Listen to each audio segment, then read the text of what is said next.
कहते रहते हैं मेरे करण अर्जुन आएंगे, ठाकुर से गए हो, भाग अर्जुन भाग, व्हाट अ जोक। इस पिक्चर की नसीब है कि 30 साल पहले जिनको लिया था आज वो सुपरस्टार्स गए। आज फिर से हम 30 साल बाद वापस उस विश्वास के साथ रिलीज कर रहे हैं। एज अ जर्नलिस्ट हम फिल्म देखते हैं, कई बार तो हमें बड़ा दुख होता है कि यार मतलब हम क्या देख रहे हैं। सब जल्दी में है, इतनी जल्दी में होते हैं कि फ्राइडे को रिलीज करते हैं, सैटरडे को हिट की पार्टी दे देते हैं। करण अर्जुन जब मैंने बनाई थी ना, तो उस वक्त ये वैनिटी वैन्स वगैरह नहीं होते, एक साथ बैठते थे सब, शाहरुख, सलमान, अमरीश जी, राखी, काजोल, ममता। जब शाहरुख और सलमान के सीन्स होते थे उनमें वो एक ऑर्गेनिक फीलिंग आई थी उन दोनों के बीच में कि हम दोनों भाई हैं। स्क्रिप्ट में दो हीरो को बराबर रखना बहुत मुश्किल है स्क्रिप्ट बनाना। जब मैंने कहानी सबको सुनाई, सबने हाँ तो कह दिया, लेकिन किसी को भरोसा नहीं था कहानी पे। करण अर्जुन पार्ट 2 के भी कोई चांसेस हैं? सर आज अगर सलमान शाहरुख की फिल्म में कैमियो कर लें या शाहरुख सलमान की फिल्म में कैमियो कर लें तो हेडलाइंस बन जाती हैं, 6-6 महीने तक उसकी बात होती है। But you made Karan Arjun, और उन दोनों को जब साथ में हम देखते हैं या जब भी जिक्र करते हैं तो विजुअल हमारे पास वही आता है।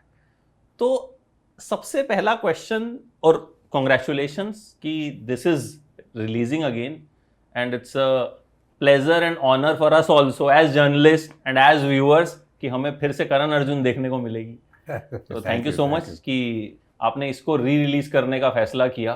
Thank you.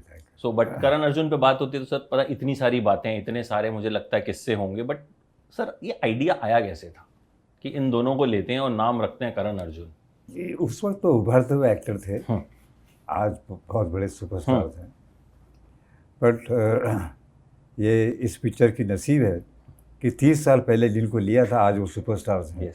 तो फिर रिलीज़ हो रही है, तो दो सुपरस्टार्स की पिक्चर रिलीज़ हो रही है, और एक ऐसी पिक्चर जो उस वक्त तहलका मचा दी थी। पिक्चर जिस वक्त विश्वास पे बनी थी पिक्चर, कि माँ का एक विश्वास था, इतना स्ट्रॉन्ग विश्वास था कि मेरे बेटे आएंगे, और उसके लेके आज फिर से हम 30 साल बाद वापस उस विश्वास के साथ रिलीज़ कर रहे हैं। अब देखो क्या होता है, ऑडियंस कैसे लैप करती है, यंगर जनरेशन का क्या रिएक्शन आता है, do they love the film the same way which was 30 years back. और उसका अगर 5% भी हो जाए, 10% भी हो जाए तो बहुत बड़ी बात है, क्योंकि हमें कॉन्फिडेंस आ जाएगा कि अब भी इमोशंस चलती हैं। यस, इमोशंस तो चलते हैं सर, बट मतलब मुझे लगता है कि इमोशंस को किस तरीके से आप पेश कर रहे हैं, आई थिंक वो भी एक मैटर। जिस तरह से इसमें इमोशंस पेश किए गए, आपने कहा मेरे करण अर्जुन आएंगे, आई थिंक ये डायलॉग कितना लिखा गया था सर, या it was just a line जो बाद में कल्ट डायलॉग बन गई? नहीं, बाद में कल्ट डायलॉग मिला, वो तो डायलॉग्स के लिए हिसाब से डायलॉग लिखे गए थे। पर जिस कन्विक्शन से राखी जी ने उस डायलॉग को कहा है, जो उनके आंखों में एक दर्द था, वो बिकेम वेरी कन्विंसिंग। तो उस डायलॉग से लोगों में फीलिंग आ गई है करण अर्जुन को आना चाहिए वापस, कहाँ से भी आए। अभी भी सर जब बिग बॉस में शाहरुख खान गए थे पीछे, तो it was all Karan Arjun ही। मतलब जब भी शाहरुख और सलमान साथ में दिखते हैं तो it's always said Karan Arjun. जैसे कि मतलब शाहरुख के साथ बादशाह जुड़ता है, बच्चन साहब के साथ शहंशाह जुड़ता है, तो ये दोनों जब साथ में होते हैं तो इट्स ऑलवेज लाइक कि करण अर्जुन ही हैं। और कहीं पे भी जब दो भाइयों की या दो इस तरीके की मिसाल दी जाती है तो इससे कि अच्छा है तो करण अर्जुन है, साथ में रहते हैं। तो जब कोई फिल्म ऐसी बन जाती है, मतलब आपकी तो बहुत सारी फिल्में हैं जो तो as a director, as a film maker कितनी खुशी होती है जब उसकी आर्काइवल वैल्यू इतनी स्ट्रांग होती है। जी हाँ, ये तो कभी सोचा भी नहीं था, लेकिन बहुत खुशी होती है कि आज तक लोग उस डायलॉग्स को, उस पिक्चर के डायलॉग्स को कहते रहते हैं, मेरे करण अर्जुन आएंगे, ठाकुर से गए हो, भाग अर्जुन भाग, व्हाट अ जोक। ये सब डायलॉग्स अभी भी बोलते हैं, सुनते हैं तो अच्छा लगता है। और क्या है कि करण अर्जुन जब मैंने बनाई थी ना, तो उस वक्त ये वैनिटी वैन्स वगैरह नहीं होते थे, तो हम लोग एक साथ बैठते थे सब, शाहरुख, सलमान, अमरीश जी, राखी, काजोल, ममता, जॉनी लीवर, अशोक शराफ। ये सब आप साथ बैठते थे, किसी का शॉट चल रहा है, साथ बैठे हैं, लंच साथ में करते थे, चाय साथ में पीते थे, शाम को महफिल, अगर आउटडोर में है तो महफिलें होती थी तो साथ में बैठते थे, रात को खाना खाते साथ में खाते थे, तो एक फैमिली सा बन गया था। तो इसलिए जब शाहरुख और सलमान के सीन्स होते थे, उनमें वो एक ऑर्गेनिक फीलिंग आई थी उन दोनों के बीच में कि हम दोनों भाई हैं, कि हम एक फैमिली जैसे ही रहते थे। आजकल क्या होता है कि हम लोग अलग रहेंगे, सब एलईडी में बैठे हैं, ये वैसा नहीं था उस वक्त। तो वो ऑर्गेनिकली उनकी एक फीलिंग, उनकी आंखों में, उनकी बातचीत में एक दूसरे के लिए एक प्यार, अननोइंगली प्यार आपको देखने को मिलता है। इसलिए आप जब भी उन दोनों को साथ में देखते हैं, आपको करण अर्जुन की याद आती है। अच्छा, Shahrukh went on to become a superstar, Salman also, but जब ये पिक्चर आई थी दोनों ही नए थे, तो उस वक्त किस तरह के एक्टर थे शाहरुख? जैसा मैंने कहीं पढ़ा था कि उस वक्त उतने कॉन्फिडेंट नहीं थे, उस वक्त रिहर्सल खूब करते थे और उस वक्त जो है टेक्स भी लेते थे, तो उस वक्त किस तरह के एक्टर, मतलब किस तरह नहीं, के उस वक्त बहुत अच्छे थे एक्टर्स, और इसलिए तो लिया मैंने शाहरुख को। तो मैंने किंग अंकल में भी लिया था, मैंने ही ब्रेक दिया था। फर्स्ट साइनिंग अमाउंट उनको जो पिक्चर लाइन, फिल्म लाइन में मिली, वो मेरी तरफ से मिली थी, क्योंकि मैंने उसकी वो फौजी पिक्चर देखी थी, सीरियल जो उनका सीरियल फौजी, थी, यस, तो मैंने उसको साइन किया था।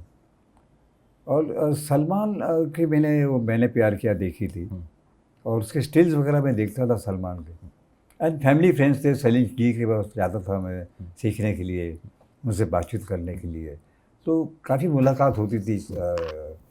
सलमान से भी बड़ा क्वाइटली वह बैठा करता था। तो मुझे, जब मैं कास्टिंग कर रहा था, तो मुझे लगा कि Salman will suit this role of Karan and Shahrukh will suit this role of Arjun, तो फिर दोनों को लिया। अच्छा, आज तो अगर दो बड़े एक्टर्स को साथ लाना हो तो इट्स मतलब बहुत बड़ा टास्क माना जाता है कि यार, मतलब साथ आएंगे नहीं आएंगे, बहुत टाइम तक बातें चलती हैं।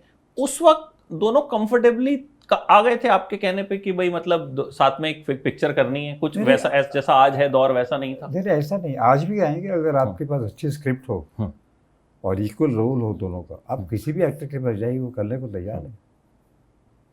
लेकिन होता क्या है कि दोनों स्क्रिप्ट में दो हीरो को बराबर रखना बहुत मुश्किल है, स्क्रिप्ट बनाना। तो यहाँ पे एकदम नाप तोल के मैंने बनाया था कि ताकि किसी को यह ना लगे कि मैं 19 हूँ और वो 20 है। तो सोच समझ के मैंने, क्योंकि मैं एक्टर था तो मुझे मालूम है कि ये फीलिंग, इनसिक्योरिटी की फीलिंग आ जाती है, तो इसलिए वो मना कर देते हैं। मगर ऐसा नहीं है, मैंने दोनों को बैठ के स्क्रीन प्ले पूरा सुनाया डायलॉग्स के साथ। मैंने जो भी आपको लगता है वो भी बताइए, सेट पे कुछ होगा नहीं चीज। तो उन्होंने कहानी सुनी और बोला कि नहीं, हमारे दोनों के लिए ठीक है। और कभी सेट पे कभी भी ऐसा नहीं हुआ कि यार उसको ये ऐसे लाइन क्यों दिया, क्योंकि वो सबके पास मैंने स्क्रिप्ट दे दी थी, सबको, सब एक्टर्स को। तो उनको पता था कि भाई ये आज कहानी, आज ये सीन होने वाला है, ये हमारे डायलॉग्स हैं। राखी मैम को एज मदर लेने का आइडिया ये कैसे आया था? क्योंकि उस वक्त वो भी कंपैरेटिवली तो यंग ही थी। हाँ, मगर क्या है, शाहरुख और सलमान छोटे थे, यंग थे। तो जब इनको कहानी सुनाई राखी को, मैं एज एन एक्टर उनके साथ काम कर चुका हूँ 3-4 पिक्चरों में एज ए हीरो। तो मैं उनको गया कि मैं एक कहानी बना रहा हूँ, बहुत अलग किस्म की कहानी है, राखी आप ज़रा सुन के बताइए कैसी है कहानी। तो कहानी सुनते हैं, उसने बोला तुम सुनाने आए हो कि मुझे बताने आए हो कि मुझे ये रोल करना है? मैंने बोला दोनों के लिए आया हूँ। बोला मैं करूँगी, क्योंकि बहुत पिवटल रोल है, बहुत कम ऐसे रोल मिलते हैं। भले ही माँ का रोल है, लेकिन एकदम सेंट्रल कैरेक्टर है, तो बहुत कम मिलता है ऐसे रोल्स। तो क्या हुआ पिक्चर में कि सबके रोल्स बहुत अच्छे हो गए। अमरीश पुरी का रोल, शाहरुख, सलमान, राखी, और चार जो मेन कैरेक्टर्स हैं फिल्म के। फिर अशोक शराफ है, फिर जॉनी लीवर है, काजोल है, ममता है, सब ने अपने पार्ट्स को अच्छी तरह से निभाया है। और फिर राजेश रोशन का म्यूज़िक, इंदिवर जी ने गाने लिखे, चीनी प्रकाश जी ने कोरियोग्राफ किया। तो एक मिलजुल के एक बहुत अच्छी पिक्चर बनाने की कोशिश की सबने, और उसमें कामयाबी मिली। अच्छा, जब ये फिल्म कामयाब हुई और म्यूज़िक भी बहुत चला, आज भी जाती हूँ, मैंने अभी आपको बताया कि राणा जी पे इतनी रील्स अभी भी बनती हैं, और जो आपने डायलॉग्स बताए हैं वो इंस्टाग्राम पे ट्रेंड करते रहते हैं। आप नहीं चलाते इंस्टाग्राम इतना तो आप तक नहीं पहुंचती, बट लेकिन वो कहीं ना कहीं यंगर जनरेशन को भी पता है कि करण अर्जुन क्या है और ये गाना क्या है। तो जब ये पिक्चर कामयाब हो गई, आपने उतना सोचा था कि मतलब इस लेवल पे पहुंच जाएगी? नहीं, कभी कोई सोच भी नहीं सकता। हम तो बस यही है कि अब पिक्चर बनाते हैं सिंसेरिटी के साथ, ये सोच के कि लोगों को शायद पसंद आए। ये तो भगवान का करिश्मा होता है, उस वक्त केमिस्ट्री होती है ऑडियंस का और उस पिक्चर का, कि वो कभी कभी वो केमिस्ट्री फिट बैठ जाती है एकदम, और वो पिक्चर एक कुछ बहुत चलती है, कुछ करिश्मा हो जाती है। तो ये पिक्चर कुछ करिश्मा ही हुआ है, क्योंकि 30 साल के बाद भी उस पिक्चर के डायलॉग सुनाई देते हैं आज भी हर प्रोग्राम में। तो ये भगवान का एक करिश्मा है और कुछ नहीं है। कोई ऐसा किस्सा सर दिमाग में हो शूटिंग के दौरान का जो याद रह गया, जो अभी भी आप बैठते हो, सब लोग से मिलते हो, कभी तो याद आता हो कि हाँ यार ऐसा हुआ था, जो लोगों को ना पता हो? ऐसा नहीं है, ऐसा है कि जब मैंने कहानी सबको सुनाई, सबने हाँ तो कह दिया, लेकिन किसी को भरोसा नहीं था कहानी पे। They didn't believe in the story. Shahrukh till the end he didn't believe in the story. He said, I don't believe in reincarnation. I said, this is not reincarnation. ये एक माँ की पुकार है। But then 80% of the unit didn't believe. पर जब उन्होंने देखा मेरी डेडिकेशन, मेरी ऑनेस्टी, मैं कैसे लगा हूँ, हर चीज़ को जस्टिफाई करते जा रहा हूँ, वो सब जुड़ते गए। करण अर्जुन पार्ट 2 के भी कोई चांसेस हैं? नहीं, एक बार ये ऐसी पिक्चर के उसको छेड़ना ठीक नहीं है। आपने सोचा नहीं कभी? क्योंकि जैसे हम बहुत सारी जो सक्सेसफुल फिल्में होती हैं उनके पार्ट 2 पार्ट 3 बनते, यू नेवर थॉट कि इतना कल्ट है तो मैं कुछ? नहीं, मैंने हमेशा देखिए अपने आप को चैलेंज करने के लिए मैंने हमेशा अलग किस्म की बनाई। खुद का अगर 2 दोस्तों की पिक्चर बनाई तो कोई और होता तो फिर 2 दोस्तों की पिक्चर बनाता। मैंने खून भरी मांग बनाई, directly opposite, heroine oriented film. उसके बाद मैंने किशन कन्हैया बनाई, उसके दो भाइयों पे, जुड़वे पे। फिर मैंने बनाई किंग अंकल, जो जैकी श्रॉफ वाली छोटी बच्ची। तो हर वक्त मैंने नई नई कहानी ली, ताकि मैं अपने आप को चैलेंज करूं कि मैं इस कहानी से लोगों को कन्विंस करना है मैंने। तो that is to give me restless nights, sleepless nights, कि मुझे again I have to prove myself as a director. तो मैं खुद का ही कॉम्पिटिशन बन गया हूँ कि मेरी लास्ट पिक्चर ऐसी चली, चलो मुझे और कुछ बनाना है, उससे बढ़िया बनाना। बट ये मुश्किल कितना होता है सर? एक लेगेसी आपने क्रिएट की, कहीं ना कहीं आपकी पिक्चर आएगी तो हीरो कौन होगा, हीरोइन कौन होगी, उससे पहले ये होगा ये राकेश रोशन की पिक्चर है, तो लोगों के दिमाग में एक छाप छोड़ी है आपने। तो अब जब पिक्चर बनाते हैं, एक मार्केट भी है, बहुत सारी चीज़ें भी हैं, जैसे कई जगह तो एक फैक्ट्री में प्रोडक्शन होता है कि 4 महीने में पिक्चर बन जाएगी या 5 महीने, हमें साल में इतनी पिक्चर बनानी है। बट आप उस फॉर्मूले पे काम नहीं करते, you work on story, work on craft, और फिर 2-3 साल बाद छन के कोई एक चीज़ निकलती है। तो उतनी पेशेंस वो कैसे आती है? ये होता है भूख के हिसाब से, आपको कितनी भूख है। मुझे जब भूख लगती है तभी मैं पिक्चर बनाता हूँ, भूख नहीं लगती है तो नहीं बनाता। शायद मैं उतना कैपेबल नहीं हूँ कि मैं सिर्फ एक ही पिक्चर बना सकता हूँ एक वक्त में। दूसरे लोग 10 पिक्चर बनाते, 5 पिक्चर बनाते, they must be much more capable than me. पर मैं उनको फॉलो नहीं करता हूँ, मैं अपने ही रूट को फॉलो करता हूँ, अपने ही डाइट को फॉलो करता हूँ, अपने ही भूख को अपने आप कंट्रोल करता हूँ। और जब ऐसा लगता है मन में कि मुझे बनाना चाहिए, ये कहानी आई है, एक अच्छी कहानी, इसको अगर हम पेश करेंगे तो शायद ऑडियंस को पसंद आए, तो फिर मैं काम करना शुरू करता हूँ। बट लेकिन देन अगेन सर, फिर जो साल में 4 फिल्में बनती हैं या बनाते हैं, उनकी आर्काइवल वैल्यू भी तो नहीं रहती। यादों में तो वो फिल्म वो शायद आके 100 करोड़ 200 करोड़ एक PR मार्केटिंग के थ्रू हम देख लेते हैं कि एक क्रिएट किया जाता है बज़, बट लोग भूल जाते हैं उस फिल्म को।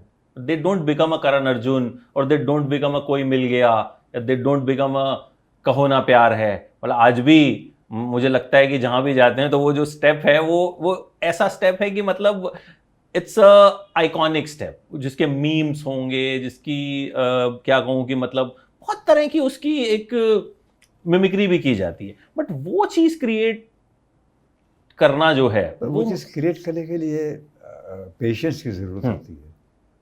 पेशेंस है, सोच है, मेहनत है, जल्दबाजी नहीं है, शांत दिमाग से काम करना है, सोच समझ कर काम करना है, ये बहुत ज़रूरी होता है। बट वो आज हो क्यों नहीं पाता सर? मतलब आज हम क्यों, कोई ऐसी पिक्चर नहीं है 2 साल पहले आई होगी जिसके बारे में हम बैठ के 20 मिनट बात करें, सर ये गाना, ये dialogue, why it's not happening? As a journalist हम फिल्म देखते हैं, कई बार तो हमें बड़ा दुख होता है कि यार मतलब हम क्या देख रहे हैं। नहीं, सब जल्दी में है, इसलिए सब जल्दी में है। इतनी जल्दी में होते हैं कि फ्राइडे को रिलीज़ करते हैं, सैटरडे को हिट की पार्टी दे देते हैं, तो वो पिक्चर को मौका ही नहीं देते हैं कि ऑडियंस देखे पिक्चर को और फिर डाइजेस्ट करें हम कि भाई ये पिक्चर ने अच्छा बिजनेस किया है। पहले पार्टी की सोचते हैं कि कल मैं पहले से पोस्टर तैयार होते हैं, हिट का वो स्टैम्प लगा के, तो फ्राइडे को लगती है तो सैटरडे तक और संडे तक वो हिट का पोस्टर भी आ जाता है विद वर्ल्ड वाइड कलेक्शन, फिर वो कलेक्शन और ये कलेक्शन, तो उसमें ज़्यादा ध्यान है। कई बार गलती से वो पोस्टर पहले पोस्ट भी हो जाता है सर। इस बार ऐसा हुआ था। अच्छा, एक शख्स ने पहले से ही वो पोस्टर गलती से पोस्ट कर दिया, तो आई टेक्स्टेड हिम कि आपको आज पोस्ट नहीं करना था गलती से, देन ही डिलीटेड है। अच्छा, आपको अपनी सबसे चैलेंजिंग फिल्म कौन सी लगती है? ये सारी फिल्म चैलेंजिंग थी क्योंकि मेरी सारी कहानियाँ चैलेंजिंग होती हैं। वो मुझे रात को सोने नहीं देती मेरी पिक्चर, तो मैं घबराता हूँ पिक्चर स्टार्ट बनाने के लिए कि अगर मैं स्टार्ट करूँगा तो मुझे रातों को नींद नहीं आएगी, क्योंकि मैं कोई अजीब सब्जेक्ट लूँगा पर उसको सजावट करूँगा मैं कमर्शियली, ताकि मेरी पिक्चर झुमरी तलैया से लेके एले तक सब लोग देखें। तो वाइड रेंज की पिक्चर बनाता हूँ। सोच छोटी नहीं है, सोच बड़ी है, पर that gives me sleepless nights how to convince people कि अनबिलीवेबल स्टोरी को बिलीवेबल बनाना। तो ये एक बहुत बड़ा एक क्या बोलते हैं अपोजिशन है, जो आपको उस अपोजिशन को पार करना होता है। एग्जामिनेशन है हर पिक्चर। आज आपको कहानियों की कमी लगती है, इस कन्विक्शन की कमी लगती है? जैसे आपने 30 साल पहले कहा कि एक पुनर्जन्म की कहानी जो अनबिलीवेबल थी, क्रू, क्या मुझे लगता है कि शायद वो कहानी कोई भी सुनता तो वो कहता है यार ये क्या, मतलब ऐसा कैसे हो सकता? वो ऐसे ही हुआ था। 80% लोगों ने नहीं कन्विंस हुए थे। यस, वही यू टोल्ड। वही तो मैंने आपको कहा। तो आज की डेट में कहानियों की कमी है।